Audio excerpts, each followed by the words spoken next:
Programme सियासत और रियासत के साथ मैं हूं मुनीबा अख्तर। एक कॉन्सेप्ट क्लियर करना चाहूँगी कि अगर अगली हुकूमत नून लीग की हुई तो वज़ीर आज़म कौन बनेगा?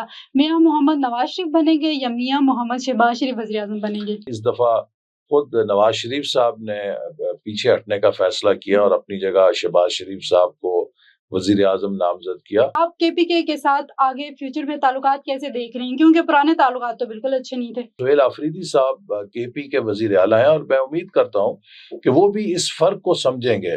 नई आने वाली हुकूमत जो होती है वो पिछली हुकूमत के मंसूबे रोक देती है। उन हुकूमतों को जो अच्छा काम कर रही हैं कम से कम 10-10 साल की मोहलत दी है। मैं आपसे छोटा सा एक सवाल पूछूंगी कि मुल्क में महंगाई कितनी कम हुई है आपके ख्याल से? महंगाई पहले 38% की रफ्तार से बढ़ रही थी, अब महंगाई बढ़ने की रफ्तार 38% से कम होकर 4.5% हो गई है। पाकिस्तान का अच्छा दोस्त चीन भी और काफी पुराना दोस्त है, और अभी नया दोस्त अमेरिका बना है पाकिस्तान का, तो पाकिस्तान इन दोनों मुल्कों में ज्यादा अहमियत किसको देगा?